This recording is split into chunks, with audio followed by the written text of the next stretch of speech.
पहले से हमारे आपके पूर्वज तरस रहे थे जिस मंदिर के निर्माण के लिए, जो मुगल शासक आकर के हमारे देश में कब्जा करके और हमारे प्रभु राम की जन्मभूमि स्थल को बाबरी मस्जिद बनाया था, वह आज हमारे संपूर्ण विश्व के सनातन धर्म हिंदुओं के सहयोग से, उसमें आप सभी लोग एक एक बच्चा बच्चा शामिल है।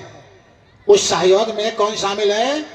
यहाँ जितने लोग आए हो तो आए, ठीक है, जो नहीं भी आए हैं वो भी एक बच्चे बच्चे शामिल हैं, क्योंकि सबका एक कण कण एक क्षण क्षण सबका उस मंदिर में योगदान है।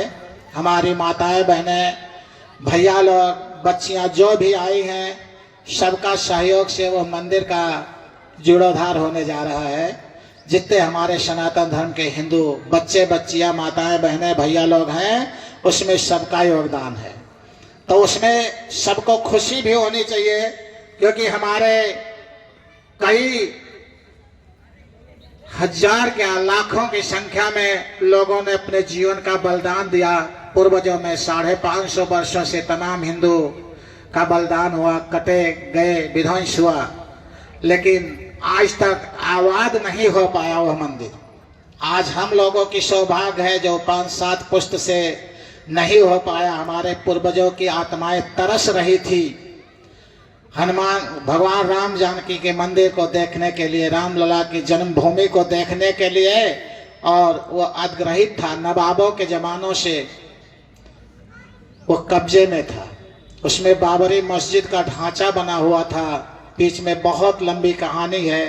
1528 से हमारे भगवान प्रभु की जन्मभूमि विवादित पड़ी हुई थी, जो आज आबाद होने जा रही है, जिसका मौका हम सभी लोगों को सम्मिलित होने का मिला है। और जो जहां है हमारे देश में नहीं पूरे विश्व में, यहाँ तक कि लंदन तक के लोग आए हुए हैं, विदेश के लोग आए हुए हैं, और हम लोग तन मन धन छल बल से वही मिलते। लेकिन हमारे माननीय श्री प्रधानमंत्री मोदी जी का आदेश है कि अगर सभी लोग यहाँ आएंगे तो खड़े होने का भी जगह नहीं मिलेगा। तो इससे अच्छा ये है जो जहाँ हैं वहीं दीपावली जैसे सामूहिक खुशियाँ मनाएं, क्योंकि हमारे रामलला का मंदिर आज जीर्णोद्धार होने जा रहा है, और ऐसे स्तर पर होने जा रहा है जो हम लोग सपने में भी नहीं सोचे थे। अगर उस मंदिर में कुछ भी ना किया जाए तो 10,000 वर्ष तक वो नहीं ढह सकता, इतना मजबूती से बन रहा है। असंख्या के रूप में उसमें कीमत लग रही है। वो किसकी धन लग रहा है? हमारे सभी लोगों का लग रहा है। जितने हमारे छोटे बच्चे जो 1 दिन का बच्चा जन्म लिया, उसका भी उसमें हक लग रहा है, उसका भी धन लग रहा है। तो ऐसी स्थिति में आज हम लोग कितने सौभाग्यशाली हैं जो 550 वर्षों से हमारे पूर्वजों ने नहीं कर पाया, वो आज हम लोगों के जीवन में कार्यकाल में ऐसा हो रहा है, जो कि सभी लोगों को सम्मिलित होने का मौका मिला है। तो सभी लोग एक बार बोलो राघव परिवार की। तो हम सभी लोग राघव परिवार हैं, उस परमात्मा परमपिता परमात्मा भगवान राम के बच्चे बच्चियां हैं, इसलिए हम लोगों को इस बात की खुशियां होनी चाहिए। तो हमारी यज्ञ 22 साल से चल रही है, और हम 22 साल से यज्ञ को किस तरह से करते हैं सभी लोग बड़े ध्यान से सुनिएगा। हमारी यज्ञ में किसी प्रकार का किसी के घर से कोई चंदा वसूली नहीं लिया जाता है। अगर किसी के घर से या यहाँ पर भी कोई चंदा वसूली 1 रुपये मांगेगा तो मत देना।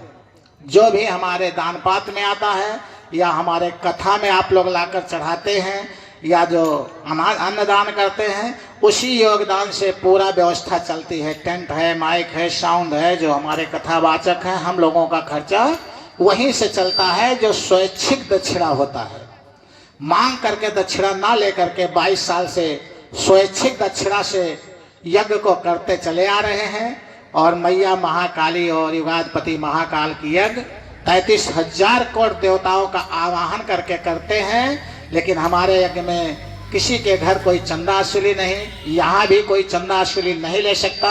हमारी यज्ञ को कोई कहे कि हम करवा रहे हैं तो टोटल गलत है। हमारी यज्ञ को मैया महाकाली और महाकाल भोलेनाथ बाबा और संपूर्ण हमारे 33,000 कोटि देवताओं का योगदान रहता है। हम सब सौभाग्यशाली हैं। कोई कहे हम कहें ये यज्ञ करा रहे तो मेरी भी औकात नहीं है, आप लोग कहें हम यज्ञ करा रहे तो आप लोगों की भी औकात नहीं है। हम लोगों की और आप सभी लोगों की सौभाग्य है जो हम सभी लोग यज्ञ में शामिल होने का मौका पाते हैं। तो जितने भी हमारे भगवत प्रेमी हैं, सनातन धर्मी हैं, जो भी हमारे मैया महाकाली महाकाल के यज्ञ में सम्मिलित होते हैं, वो अपना सौभाग्य समझकर सम्मिलित होंगे। कोई गर्व और अभिमान से नहीं सम्मिलित होंगे।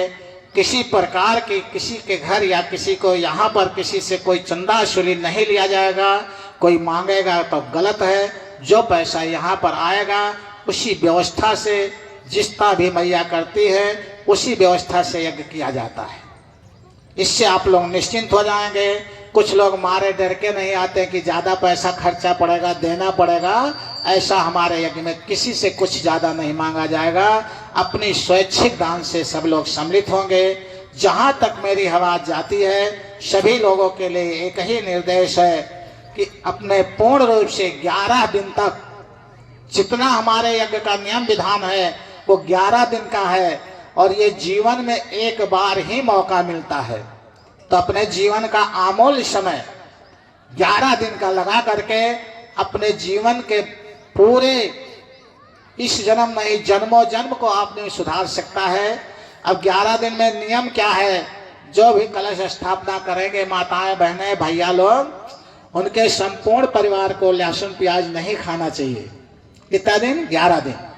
लेकिन ऐसा भी है संपूर्ण परिवार नहीं मानते हैं तो जितने लोग कलश स्थापना रखेंगे वो नहीं खाएंगे। 11 दिन के बाद कोई बंधन नहीं है। जो जैसे जो खाते पीते सब कुछ खाए पिएंगे। अब 11 दिन 1 घंटा डेली सुबह हवन होगी 9 बजे से 10 बजे तक। हवन सभी लोग डाल सकते हैं। किसी जात पात का भेदभाव नहीं होगा। कोई ये नहीं होगा ये बच्चियां डाले बच्चे डाले भैया डाले, कोई नहीं। जो भी कलश नहीं उठाए हैं वो भी हवन डाल सकते हैं। ठीक है। 11 दिन पूजन चलेगा। तो 11 दिन पूजन में हमारे 11 जजमान लगेंगे।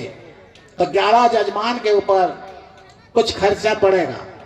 लेकिन वो खर्चा बताते हैं तो क्या लोग सोच लेते हैं कि सबको देना पड़ेगा। नहीं, उनको कितना कितना पड़ेगा।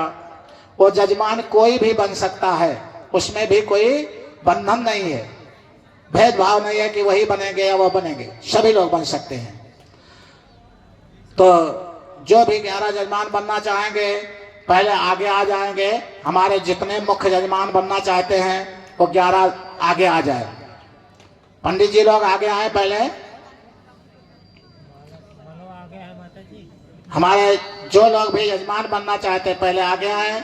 उसके बाद एक एक करके सभी को आशीर्वाद दिया जाएगा और कलश लेकर के चला जाएगा। आगे किसी भी मंदिर से जल लेकर के फिर वापस आकर के कलश स्थापना होगा। डेली शाम को कथा होगी। कथा का समय 2 होता है। आप लोग जय समय चाहें उस समय नियुक्त किया जाएगा। हमारे मुख्य जजमान आगे आए भाई। जितने मुख्य जजमान बनने वाले तैयार है सब पीछे क्यों खड़े हैं? उनको आगे आना पड़ेगा ना। तो कथा का समय आप लोगों के हिसाब से नियुक्त होगा। जो समय आप लोग चाहेंगे वही समय पर कथा होगी। तो कथा का समय 2 हो सकता है। कौन कौन हो सकता है? एक तो जितने मुख्य जजमान है सब आगे आ जाए। राम राम। धर्म काम में पीछे बताओ। तो एक समय कथा का ये होता है। ये बंद